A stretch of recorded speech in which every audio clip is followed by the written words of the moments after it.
Okay, we are now live. Thanks for hanging in there. Okay, very good. Well, good morning, everyone. This is our first meeting of January 19th for the Public Health and Human Service Board. We are happy that you all joined us, and we have a good agenda, good things to discuss and a review and all of that for our meeting this morning. On the consent agenda, does anyone want to pull anything for clarification? If not, I'll have a motion to approve as a whole. This is Commissioner Mills. I'll make a motion to approve the consent agenda as a whole. Thank you. Is there a second? I second that emotion. Thank you. We've been moved and seconded. All in favor? Aye. Aye. Aye.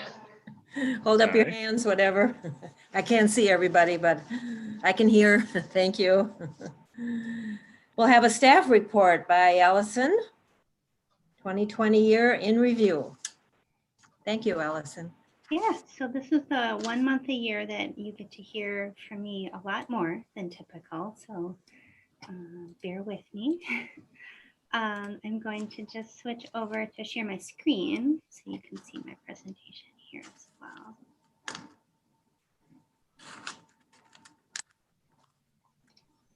All right, is everyone able to see that? Mm-hmm. Great. Looks good. So for the last few years now, I have, for the month of January, provided an overview of our work as a department in the following year. 2020 was a year unlike no other for our department, as it was for many others as well. Our core values as a department are accountability, respect, integrity, honesty, and partnership. And our mission within the PHHS department is supporting the health, safety, and well-being of our community. I'm sorry, Allison, could I interrupt? It looks like the view that you're showing is the current slide and next slide view. Can you make it full screen? Absolutely, thank you for that. Let me see if I can figure out how to do this.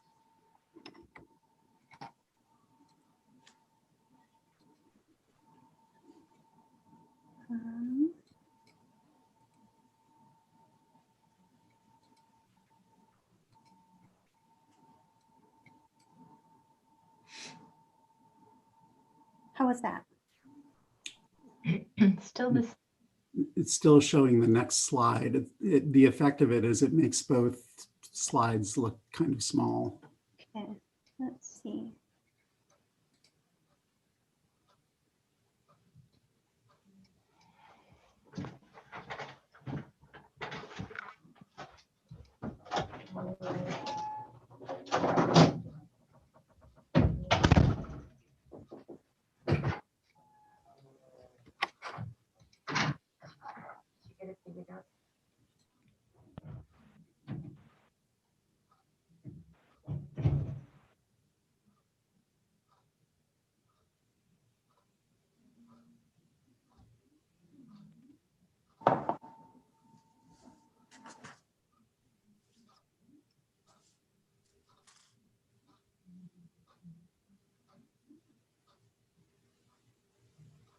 There you go.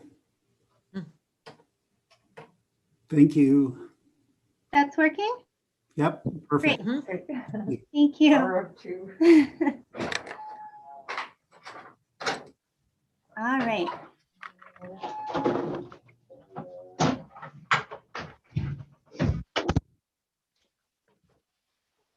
see if I can. Okay. So in PHHS, our department includes 32 staff. That includes 3 temporary employees who deliver and connect residents to supportive services or administer state and federal programs, including economic assistance and healthcare programs, social services case management and care coordination, community health promotion and improvement, and public health preparedness and response. In addition to direct service, our staff also serve a number of administrative functions, including customer service, billing, collections, reporting, and grant and contract management. In addition to our staff, our work as a department also includes administration of federal, state, and local grants to community partner agencies and the many contracted service providers and licensed programs who support our mandates and missions as a department. Just a few examples of those include AEOA, the Arrowhead Economic Opportunity Agency provides employment and training to families receiving cash assistance to help them transition back to work. We, for a number of years, have contracted with Carleton County for child support services to Cook County families.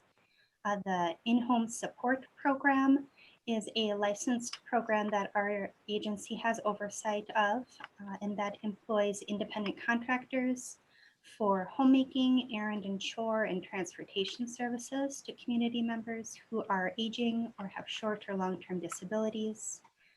We contract with the Sawtooth Mountain Clinic for a number of public health programs, including family home visiting, WIC, the Women, Infant, and Children Nutrition Program, Child and Teen Checkup, and community health outreach and education. We also provide support to the North Shore Health Home Care Program, as well as the Hub or Senior Center, which is supported through our Public Health Fund, which is managed by a subcommittee of our Public Health and Human Services Advisory Council. The Wilderness Outpatient Treatment Program is another of our programs that we work very closely with as a licensed program, providing chemical health assessment and individual and outpatient treatment services. And the photo here is some local kiddos participating in a walk to school day, which is one of the many programs that we work with the clinic through a contract agreement through the SHIP program that promotes healthy living and activity and safe routes to school. In 2020, and just want to acknowledge too that this is probably very difficult for you to read on your screen, depending how large your screen is, so I can share a copy of this updated 2021 org chart within the minutes. In 2020, we welcomed 2 new staff, filling 1 position. Kristen DeAruda Wharton joined the department in June, filling a vacancy in public health as a health educator. This was a planned addition for 2020 and a return to the previous staff level for public health after we transitioned the family home visiting program to the clinic. Jody Turbo Roberts was hired in a permanent position after Kristen left her position to take another job in healthcare. And Jody had been serving as one of our 4 temporary public health educators hired with CARES Act funds in 2020. In late 2020, and really on the cusp of 2021, we filled the vacancy in Children and Family Services in hiring Tony Booth as the Substance Use Disorder Case Manager and Licenser. So in 2020, we had just 1 position turnover, which is a pretty marked change over previous years. Average turnover for the last several years that we've been looking at that data is about 3 in a year. So there were 3 positions in each of the last 3 years that turned over in 2019, 2018, and 2017. Other staff notes for the year: Linda Waterhouse, a long-serving social worker with Cook County PHHS, provided temporary support during staff family medical leaves. We also welcomed Elsa Lundy as an AmeriCorps service member over the summer, supporting public health and the EOC in a project on food insecurity. We also were very grateful for the support of a number of local volunteers through Minnesota Responds. Volunteers in 2020 contributed a total of 5,831 hours in 2020. And that was through initiatives at local grocery stores, food distributions, the community support line being one of the primary volunteer initiatives within the EOC and PHHS. We have also welcomed 4 former public health and healthcare professionals into the public health team in 2020, including former public health nurse Joni Christensen, to provide additional support through case investigation and contact tracing by interviewing residents who have tested positive for COVID-19 and reaching out to their close contacts. And just want to recognize as well, Andrea Orist in her role as SHIP coordinator and volunteer manager to the EOC was instrumental to each of those initiatives with volunteers in 2020. Staff development remained a focus in 2020 with 4 employees pursuing degrees while working full-time. All of our staff participated in a workshop in December focused on individual, team, and community resilience. We also added depth and backup in the area of long-term care medical assistance eligibility. For many years, we have had just 1 staff person trained in those programs, and now we have 2. And again, these are just the highlights. Many, many more staff were involved in ongoing professional development and training in 2020. In Minnesota, public health and human services programs are state supervised and county administered. So in the beginning of the pandemic in March, under the authority of the governor's emergency executive order, the Minnesota Department of Human Services waived and modified many program requirements so that Minnesotans could continue to access essential programs and services safely and without undue delay during the COVID-19 pandemic. So our staff really navigated the frequent changes and directives handed down from the state and federal agencies that provide oversights of the program that we administer. Temporary procedures were put into place very quickly to continue to provide essential services while protecting safety of staff and clients for all areas in which we provide services in PHHS, including licensed programs in home support and the outpatient chemical dependency treatment program. So for a wilderness outpatient program, that meant pivoting to telehealth for Rule 25 assessments when possible. Group treatment was postponed with all treatment services provided on an individual basis and primarily remotely. There were some in-person visits when that was the only way to meet someone's service needs. The in-home support program as well put together a number of safety protocols and measures for those who continue to receive services throughout the pandemic. Beginning in March, access to the courthouse was limited, and staff have only met with people face-to-face when there's no other way to safely meet their needs. Staff have been conducting health screenings prior to arranging in-person visits, and want to recognize as well that some of our social work staff continued to be required to conduct face-to-face assessments to ensure safety in some limited situations, despite the pandemic restrictions that were put into place. And this led to many creative workarounds for our staff and supervisors in conducting visits outdoors when possible to ensure safety. So again, want to recognize staff for all of their work to stay up to date across the agency on the various waivers, human services program policy changes and workarounds that staff, especially in the area of economic assistance and healthcare, were required to complete to maintain eligibility for people throughout the public health emergency. In addition to our direct service, public outreach and information was a very important part of our work as a department in 2020. Across the department, our staff contributed to monthly County Connections articles through the Cook County News Herald, sharing important information and updates about our work as a department, with articles, interviews on WTIP that correspond with these monthly board presentations.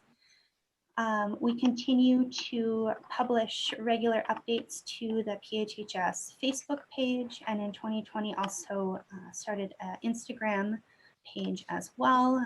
The pandemic really allowed us to reach a new group of followers in the last year, and we have seen a significant increase in the number of people following our social media accounts in the last year.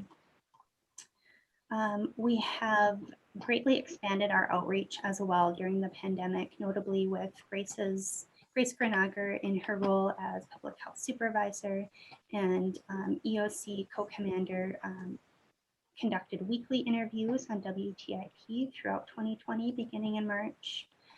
Frequent content updates to the COVID-19 hub site as well. We have also, since about mid-year, have been convening a group of healthcare, public health, and other community partners to collaborate on public health messaging.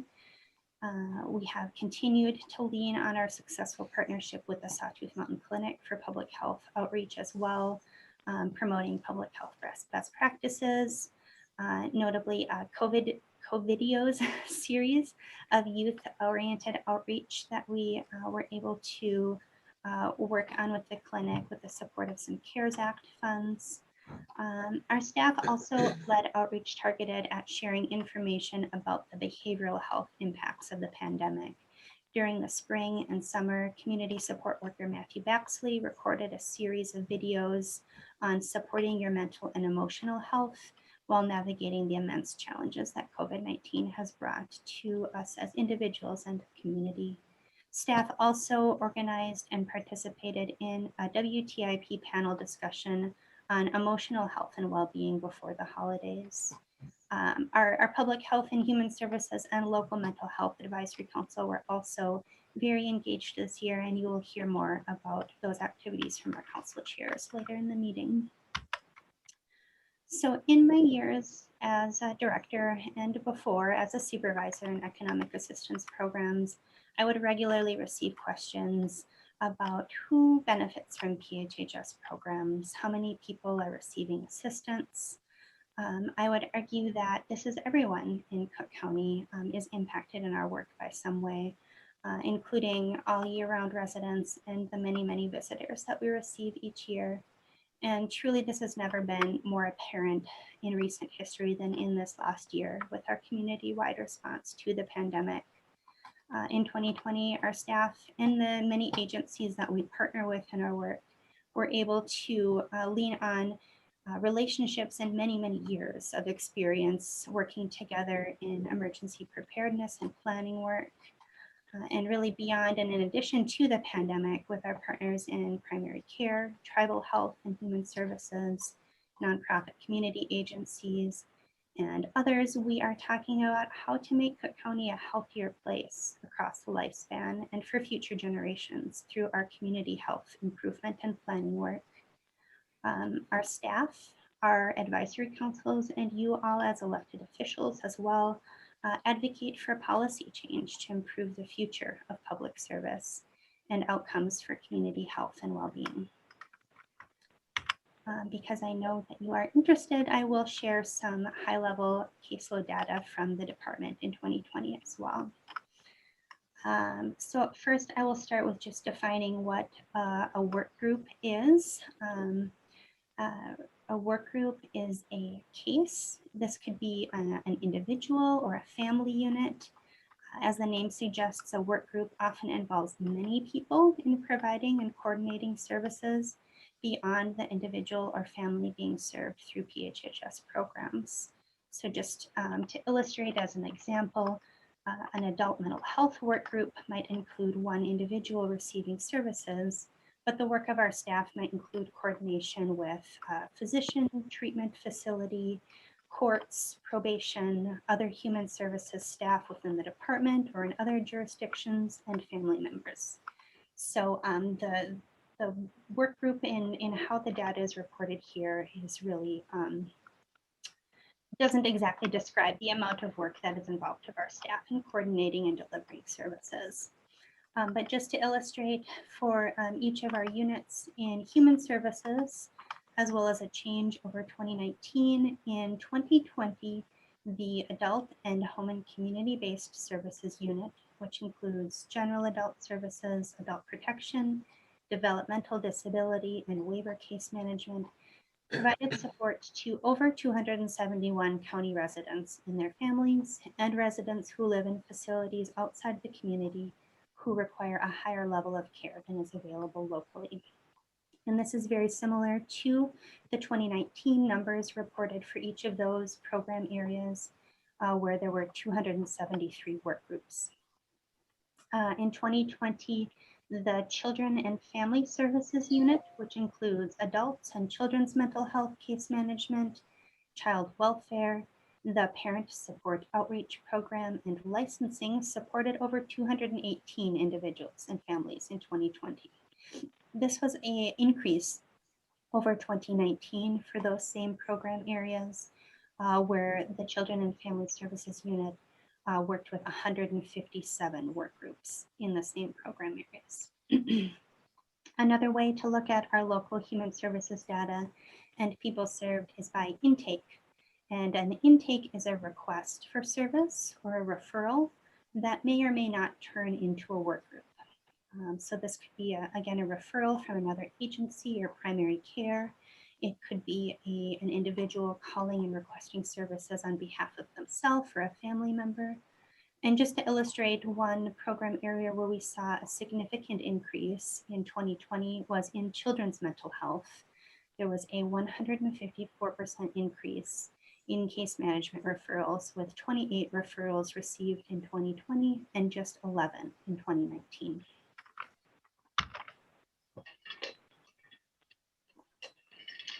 Allison, could I ask a quick question? So regarding the increase in caseloads, any thoughts about causes of that?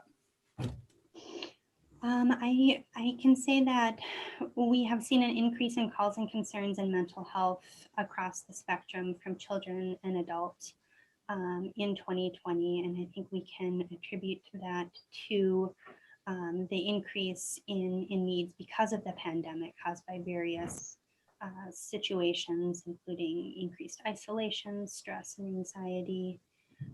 Certainly with children, the complexities of distance learning have added to that as well. And I believe Grace Bouchard is on the call as well. Grace, if there's anything that you would add to speak to the increase in referrals in your area. I think Allison did an excellent job of explaining why we were doing more work. I think the other variable is that we are doing more outreach. And I think there has been so many efforts to reduce stigmatization around mental health support that more people are seeing seeking services for mental health services as a natural part of the kind of healthcare. And also, we've had a really excellent worker, Jade Woltman, in that position for several years. And I think people just really see the effectiveness of her work. And so I think that that's a really powerful contributor too. Just to say, the state does indicate how many work groups a children's mental health case manager can have at any one time, and that's 14. And we're regularly over that just because of the volume. And Jade is very masterful at managing all those variables and supporting a lot of families and getting assistance. So, but yes, outreach, I think, was another really powerful variable in increased work. That's really helpful. I assumed the pandemic was a big factor, but I didn't want to assume it was the only one. So thanks for that. Thank you. Yes, thank you, Grace. I appreciate you adding that as well. In the area of economic assistance, which includes Minnesota healthcare programs and nutrition and cash assistance programs, our staff worked with approximately 167 households receiving cash and or nutrition assistance. This was up slightly from 154 in December of 2019, and 608 households enrolled in Medical Assistance Minnesota Care or a Medicare Savings Program in 2020. And this was up from 539 in 2019. Again, these are households, so this could include a family unit or just one individual.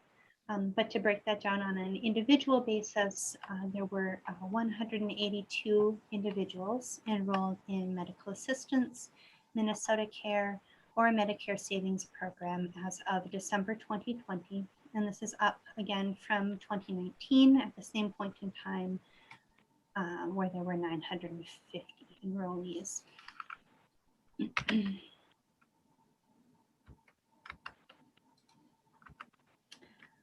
Public health staff continue to serve the community through in-house and contracted programs such as home visiting, education and outreach, WIC, SHIP, and many COVID-specific activities, including case investigation and contact tracing. Our staff, and in collaboration with Grand Portage Health Services, contacted the over 100 cases of residents who tested positive for COVID in 2020, as well as their close contacts. And that the number of close contacts is on average about 5, but it can be as high as 30 people to contact through that process. We also, the public health staff also led the Growing Families Perinatal Peer Support Group. Mass vaccination planning and coordination was certainly a significant feature of the last few months of 2020 and will be going forward. Staff and volunteers also provided essential services delivery for people in isolation and quarantine. Staff were involved in providing technical assistance to businesses and providing support in health and safety planning. And of course, ongoing engagement through various avenues, including the local emergency preparedness committee, serving on incident command teams for ISD 166 and North Shore Health, and the pandemic economy group, among many others. So just reflecting on some of the goals that we had set out with in 2020, we had identified continuing to address behavioral health service needs as a priority, including substance use disorder treatment coordination as a new service, as well as behavioral health crisis response. So during 2020, Sarah Hadley served in a temporary out-of-class appointment in the treatment coordination role. The goal of this project was to help define the role of treatment coordination in Cook County as a new program authorized by the Department of Human Services for certification, billing, and reimbursement of these services. In her role, Sarah provided critical support to the Wilderness Outpatient Treatment Program, coordinating continuity of services to people requesting or requiring medical health or chemical health services as a part of the program, and really pivoted to telehealth during the pandemic. Sarah also supported critical linkages between the program and Grand Portage Health Human Services, other social work staff within the department, and residential treatment programs outside of the county. Sarah also served on the substance use recovery court team for the North Shore. So that continues to be a goal going into 2021 as we welcome Tony Booth into his role as SUD treatment coordinator and licensor, and very grateful for the support that Sarah provided in her role throughout 2020. An additional goal for 2020 at the outset of the year was increasing capacity in public health staff to meet the goals of our community health improvement plan. So hiring a second public health physician in 2020 was a planned addition long before COVID was on our radar. However, the focus of this position has had to pivot almost exclusively to public health preparedness and response within the last year, and longer term goals for this position will align with our health improvement plan. So just highlights of 2020, our staff served in the county EOC and incident command in various roles. Grace Grenager provided leadership throughout the year in her role as incident co-commander, along with emergency manager Mike Keyport. Grace and former public health educator Kristen Dearuda Wharton were also successful in securing several grants to support and sustain public health staff and programs that were added during the pandemic into 2021. The CARES Act grants was a significant undertaking for our staff as well in the spring and summer, as our staff supported the development of a grant program using CARES funds to provide support specifically to child care and nonprofit service agencies in the community to align with our grant-making process for public health funds. Fiscal staff, Lori Erickson and Plowman, served in key logistics roles within the EOC, including managing incoming donations of PPE. Grace Bouchard and Matthew Baxley led the behavioral health response throughout 2020, including the development and ongoing support to the community support line and the creation of an internal department employee resilience program. So again, the community support line was a major initiative in 2020. And we were also, as I mentioned earlier, staff were deeply involved in modifying program requirements and protocols for our licensed programs as a department, quickly pivoting to telework when possible for our staff internally, and putting in additional procedures to protect the health and safety of people served through programs, licensed programs, and our work in the community.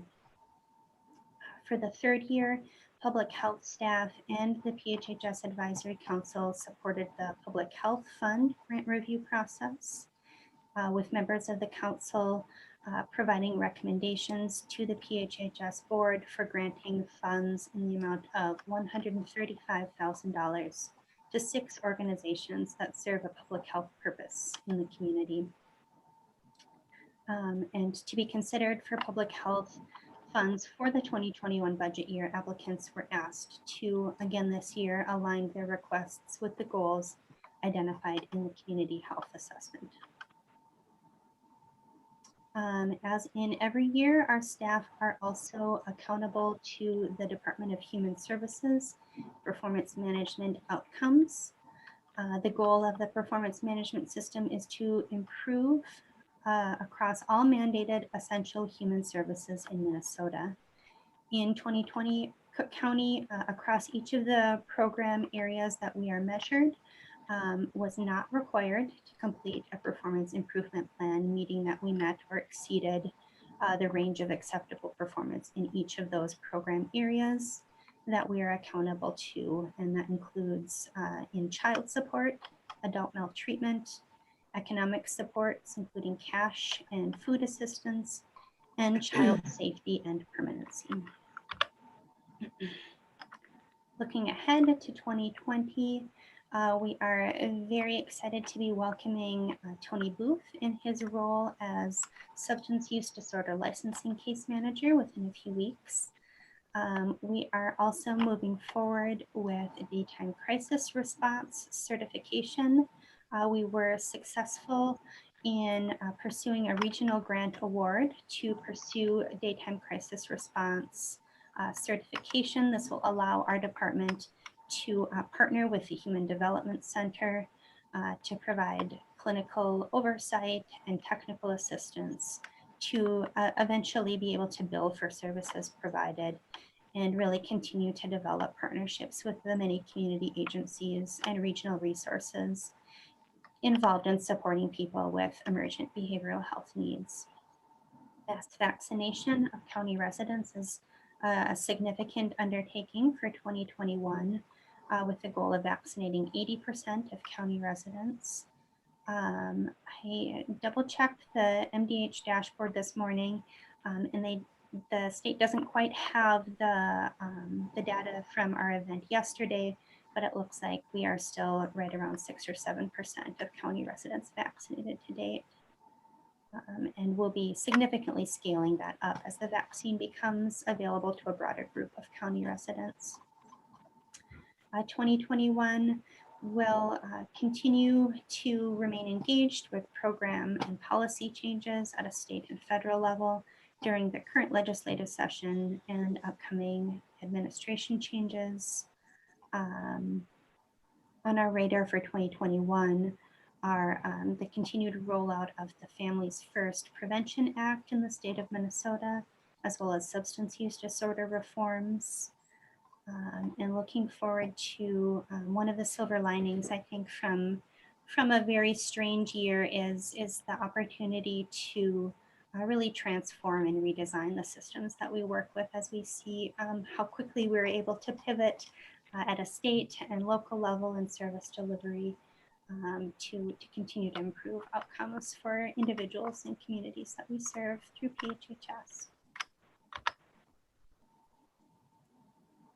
And I'm happy to take any questions.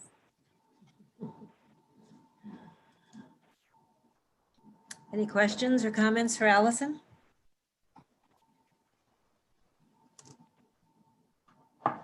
Madam Chair, this is Commissioner Mills.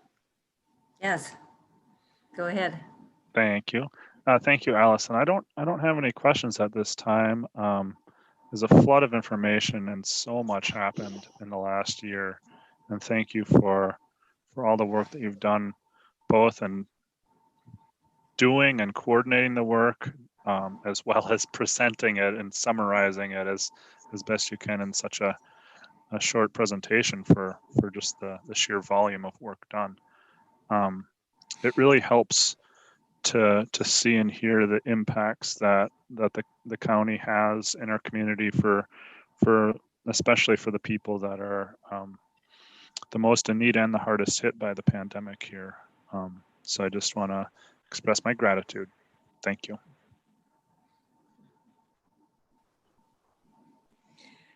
Yes, and I would also, you know, there's a lot of balls juggling in the air. and you know, this was a very informative review of the year, not only for the work, but Allison had a busy home life too going on with her, getting her master's degree and all of that. So, you know, we really appreciate that review and will this be available online? Yes, we will attach the PowerPoint presentation to the minutes, so they will become a part of the record in that way, but I'm happy to share the presentation with any of you before that happens. Okay, great. Well, I'll let you catch your breath for a minute. And then we'll go on to what you have for staff updates.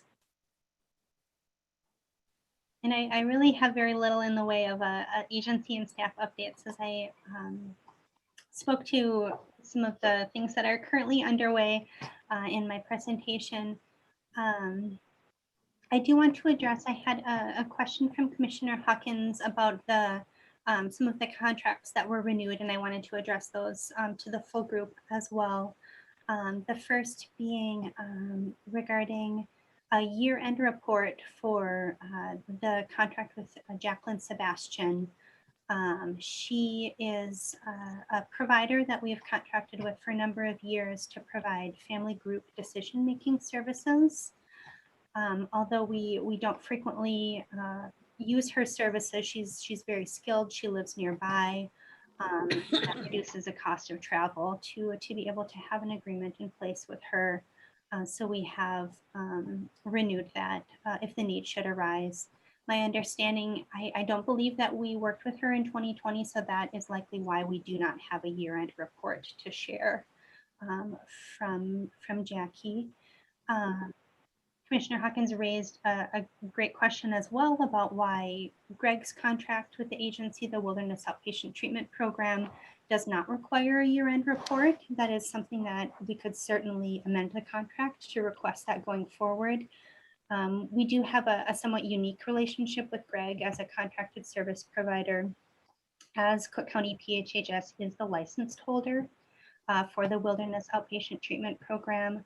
Our agency bills for the services he provides, and he's very integrated within our department, meets with staff on a monthly basis. So internally, we're in very close communication with him, and he does typically provide a presentation to the PHHS board each year, as well as requested to the advisory council. So that would be another opportunity to get that kind of year-end data review from the Wilderness Outpatient Treatment Program. I did not include the number of people served through the outpatient treatment program in my presentation, just to be consistent with other contract programs, I also didn't include child support or WIC, in-home support, family home visiting, and some of those other major contracted service areas, as typically that information is provided either in a written year-end report or in the form of a presentation to the board. I am working with the management team on planning our board presentation schedule for 2021.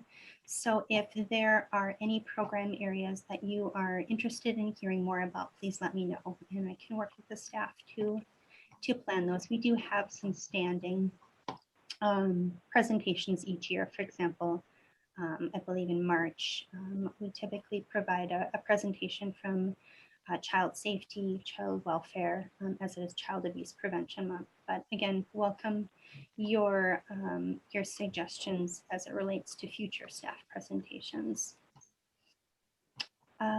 Just a few other agency updates. We had a vaccine distribution event yesterday at the community center for EMS and first responders and healthcare workers. We, as I mentioned, are welcoming Tony Booth in his role as a social worker in a couple weeks, working through transition planning and considerations around certification to bill for services. I was on a call with my statewide Directors Association last week and learned that a number of counties are struggling with getting paid for care coordination for treatment services. And they are requesting from DHS additional guidance in the form of training and written guidance for billing for services. So that might be an unanticipated benefit of not being able to formally provide that service as soon as we had hoped, in that the other counties are helping pave the way with the state to provide more guidance to counties for treatment care coordination. Our adult and home and community-based services team is very busy with an audit underway with UCare. UCare is one of the health plans that we contract with to provide care coordination for enrolled members in Cook County, and it's one of the largest audits for staff. Our fiscal staff are very busy with year-end reporting, as well as our eligibility staff in terms of year-end work for enrollees in public programs in Cook County. So that is all I have for staff and agency updates. I'm happy to address any other questions about the contracts or any other information that was approved in the consent agenda. Any questions? Okay. Then we'll move on to items for board action. The election of the 2021 Public Health and Human Services Board Chair and Co-Chair. I will say, since I have the floor right now, I'm not available. I just have too much going on, but I will entertain nominations for board chair. It's very easy. I've been here before. Sarah's great to work with. She sends out an agenda ahead of time. If you have any questions, Allison is available. Right now, since we're not in the office, they have a handy dandy little stamp for our signatures, so we can do that paperwork over the line, and it's very, very easy and very rewarding. So don't be afraid. So nominations for board chair.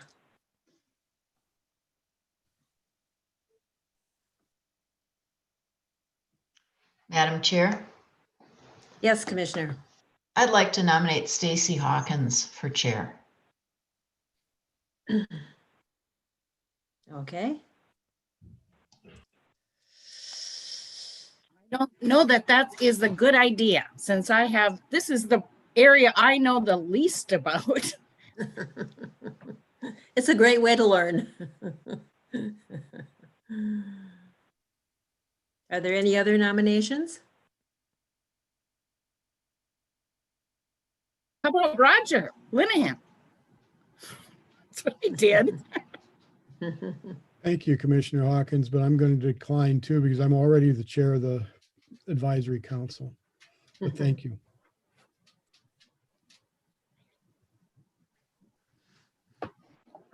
Are there any other nominations?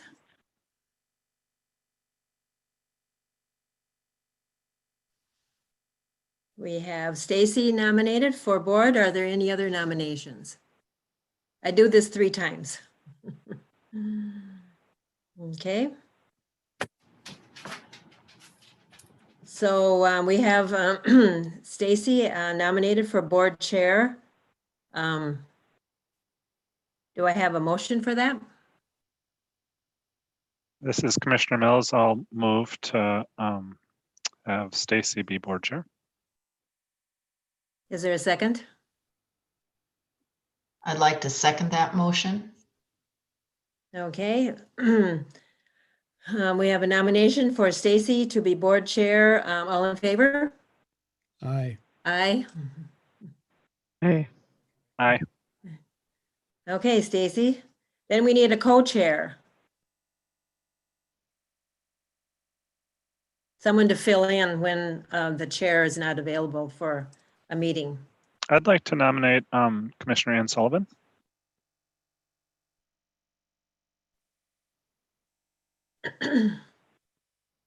Any other nominations?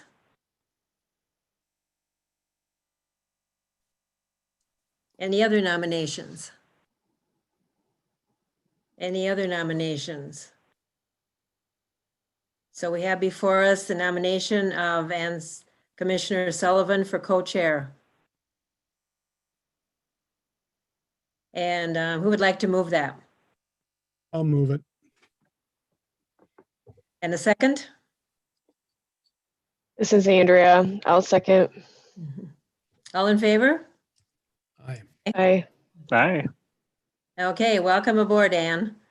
We have State Commissioner Hawkins for board chair and Commissioner Sullivan for co-chair.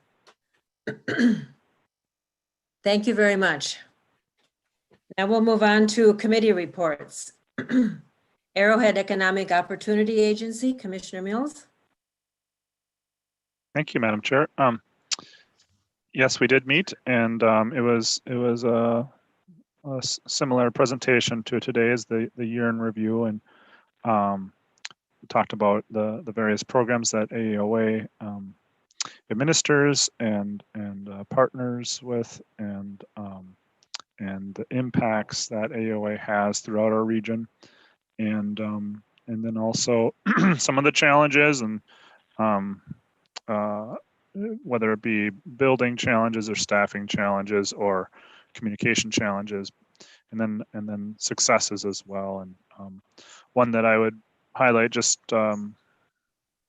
as it's happening, I feel like more regularly, is food distribution, and that's happening in Cook County here. So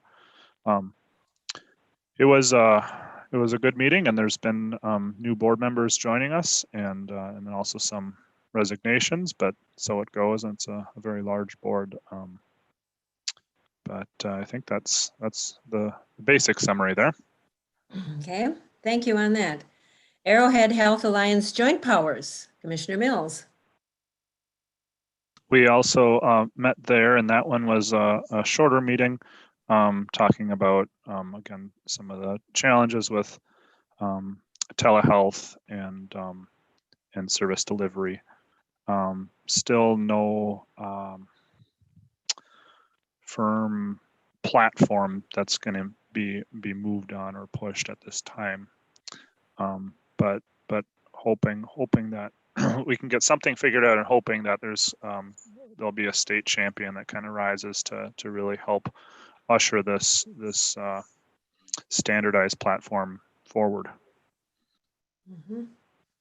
Thank you. Arrowhead Regional Corrections. Stacy.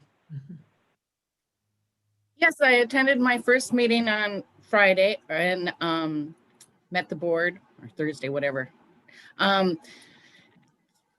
This year, Cook County has 2 commissioners that are eligible to attend meetings and vote. And we only appointed myself as the primary and Jenny as alternate. So this year we will need to figure out who the second person on this board will be. Every 4 years, the other counties get a second vote, and this is our year. So we'll have to think about how to do that.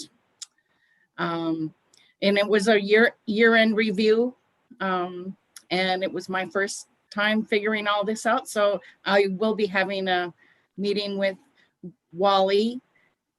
I can't remember his name, Kostich. Anyway, to learn about the programs and services and how I can best advocate for the needs of Cook County.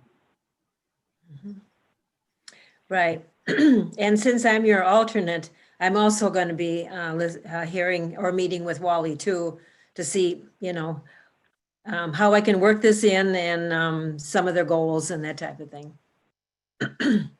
Arrowhead Regional Development Council, we really were discussing budget and items that were important at the beginning of the year, as we all do. So nothing too significant to report there. National Association of Counties, which is NACO, and I represent Cook County and AMC board on that. And I attend meetings usually once a month. There may be more coming up because there is a virtual conference coming up in March that prepares the policy platform for July, which prepares the platform for the legislative sessions in Washington, D.C. So we'll be working on our platform from the Health Steering Committee and presenting that in March. So we have a little bit of time to do that. So I will keep everyone posted on that. And one of the priorities that I'm hoping from Cook County to the state and to the federal is mental health. So that's where I'm going to help and work the most. More to come on that. Community Health Board, Dave. Thank you, Madam Chair. We did meet, and again, it was a similar year in review situation, and to see all the good work that was done through the Community Health Board and the dollars that were pushed out into the member counties and how they were used, the impacts in spite of COVID as well as because of COVID. Yeah, I guess the other thing worth noting is, and I brought this up before, but there's going to be a little bit of a reckoning happening due to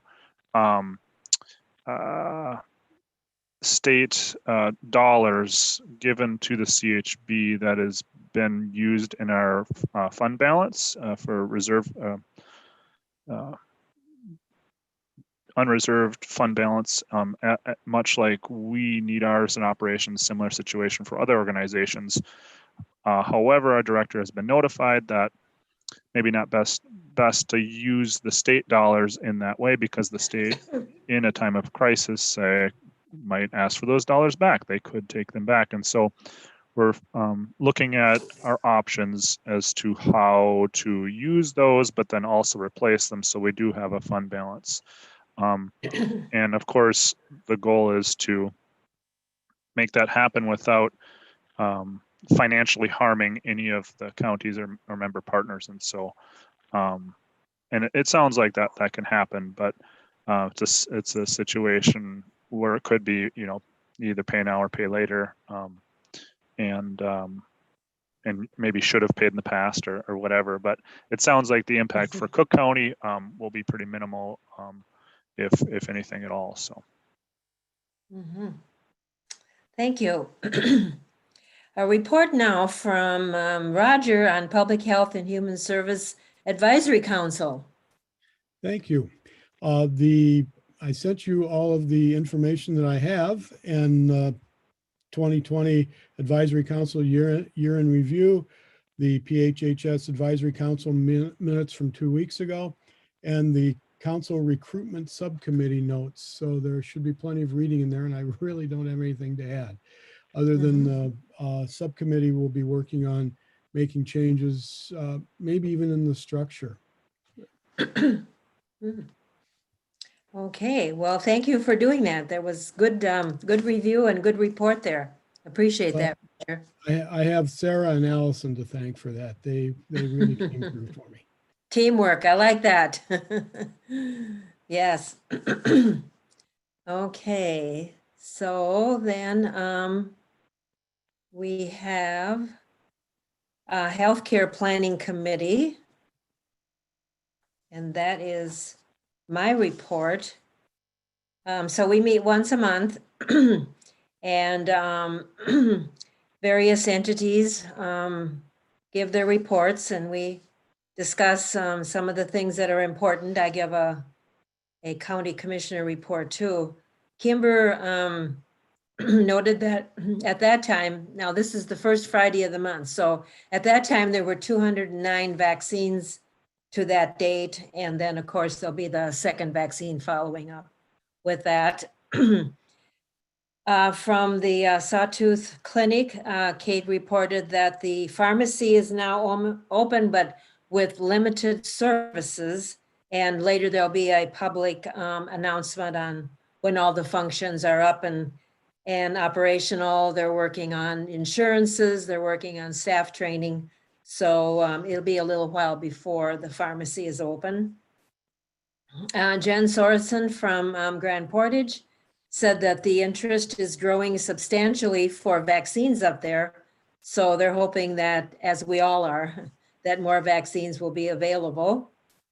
And from the Violence Prevention Center, they have 3 new board members. So they're very pleased about that.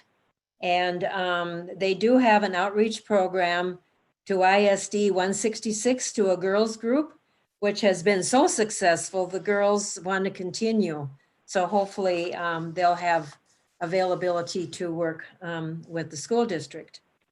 And that concludes my report. So yes, Roger. Could I just kick in a little bit on the Violence Prevention Center? The Art of Healing art exhibit is going right now, either through the Johnson Heritage Post website or through the Violence Prevention Center website. Some very, very good and impressive art by local artists on healing. Okay. Okay, that's good. And how would we find that? Go to Johnson Heritage Post website or the Violence Prevention Center Okay. website. All right, very good. Right there. Very important. To support our local artists for sure. North Shore Collaborative. Dave? Thank you, Madam Chair. We did not meet. It's a quarterly meeting and I'll plan to give an update when I got something. Okay, very good. Emergency Preparedness Committee. And Yes, we. Thank you, Madam Chair. And yeah, we did meet, and it was a very similar presentation to emergency operations update. I'd say the majority of the conversation was about the vaccinations, and the rollout there. And it's just good to touch base with the other organizations, to, the hospital and the clinic, just where things are at with them. And yeah, I got a similar update about the pharmacy, and I think that's about it. Okay. So we're at the end here, and we always like to end up with, for the good of the order. Yes. I got skipped. I was sorry. I was point H. That's okay. I just didn't want to miss the meeting to be adjourned. Oh, we don't want to miss that. No, sorry. Yes. No, that's okay. And plus then I didn't have to go after Roger and his ultra preparedness with his submitted everything.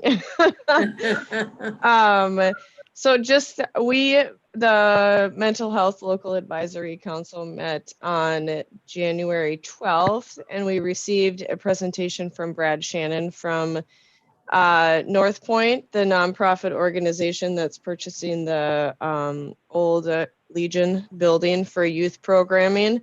We had lots of questions and lots of great conversation with Brad about that, which actually took up most of our meeting. Carly Puck updated us on the Mindfulness Monday project, which is going well, and she's going to continue it. She has received some positive feedback about the program on WTIP. Other than that, we haven't really received any feedback. So hopefully people are enjoying it. The committee members are, or council members are enjoying it. And then I was voted as chair again, and Rana Hansen Lavore was voted as vice chair. And that was the extent of our meeting. Okay, very good. It's a good note to Thank end. you. But before we end, does anybody have, for the good of the order, any stories or any little tidbits that would be inspiring?